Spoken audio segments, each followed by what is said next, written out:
Hoje eu vim trazer uma palavrinha para o seu coração. E essa palavrinha é para todos aqueles que sentem que tem algo de errado com elas ou com o mundo, não sei, tem alguma coisa que não está indo bem. Sabe quando parece que está tudo dando errado na nossa vida?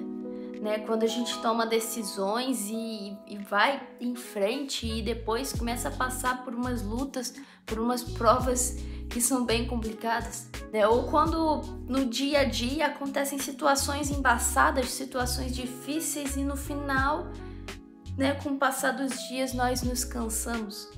E aí parece que a vida não faz sentido. Parece que a gente nasceu para passar por lutas, passar por guerras e realmente fica sem sentido mesmo. Por que nós vivemos? Essa palavrinha é para todo tipo de gente que de certa forma se sente assim, né? Que quer viver bem, mas parece que não dá, parece que tem algo de errado. Né? E quando eu digo viver bem, eu não tô falando de riqueza, eu não tô falando de material, de trabalho, não, de nada disso. Eu tô falando daquela paz no espírito, a alegria no coração que faz você dormir em paz, levantar alegre, disposto para mais um dia. Bem, a primeira coisa que eu preciso ressaltar aqui é que o mundo não é justo. A Bíblia vai dizer que não existe justiça no mundo.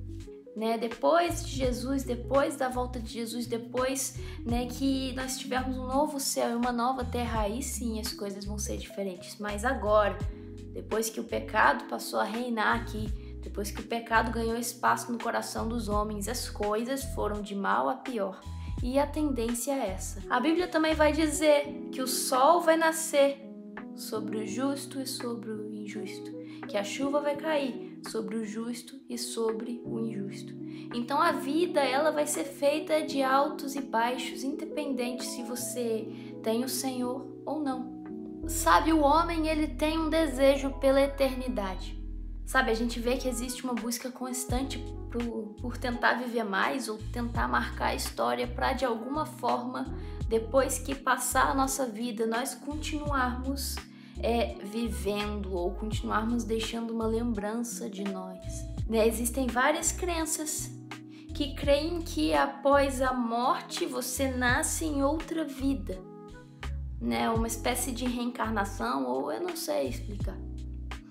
Mas dentro do coração do homem, já há muitos anos, existe um desejo por não morrer, por querer viver para sempre. E a Bíblia vai dizer em Eclesiastes da seguinte maneira, que dentro do coração do homem há um anseio pela eternidade. Então, no final, a gente quer viver, mas quer viver bem. A gente não quer morrer, mas também não quer viver de um jeito ruim. Mas, bem ali em João, Jesus ele explica o que é o anseio pela eternidade. E ele diz, e a eternidade é que conheçam o Pai e o Filho a quem o Pai enviou. Então, dentro do homem, esse desejo que nós chamamos de eternidade, na verdade, é um anseio que começou ali na criação, por conhecer Deus. Então, todos nós temos um desejo por Deus. Então, como é que a gente vai viver uma vida complicada? Bom, a gente só consegue viver bem, dormir em paz, acordar alegre, se nós vivermos junto com aquele que criou a vida e que um dia vai restaurar todas as coisas. Em João capítulo 7, Jesus, ele diz o seguinte: se alguém tem sede, venha a mim e beba. Quem crê em mim, como diz a Escritura, do seu interior fluirão rios de água viva. Isso ele disse a respeito do Espírito Santo, que os que nele crescem haviam de receber. Jesus está dizendo que o mundo tem sede, que todos nós temos sede, mas não uma sede carnal apenas de água. Lógico, isso também, sem água a gente não vive, não consegue viver. Mas ele diz que todos nós precisamos ter sede de Deus e dentro de nós, de certa forma, nós temos isso. Às vezes nós não sabemos expressar, nós não sabemos explicar por que tem uma sensação de vazio, mesmo conquistando tantas coisas. Né? E aí culpamos as injustiças do mundo, culpamos as lutas que nós passamos, culpamos o dinheiro que nós não temos. Mas no final, ainda que conquistássemos tudo isso e vivêssemos uma vida boa com tudo que a gente quer, provavelmente na hora de dormir ia parecer que algo está faltando. E nessa palavrinha, aquilo que eu quero dizer aqui, se você quiser memorizar só uma coisa dessa palavrinha, memorize que nós ansiamos por Deus, porque Ele tem uma água que vai matar a nossa sede. Se você tem esse rio de água viva fluindo de dentro de você, não importa a luta que você passe, não importa a solidão que você tenha em relação à família, em relação a amigos, a pessoas, dentro de você existe vida. Então você sabe que não está sozinho, mesmo quando não tem mais ninguém. Você sabe que não importa as lutas, né? O seu coração, ele bate por algo maior.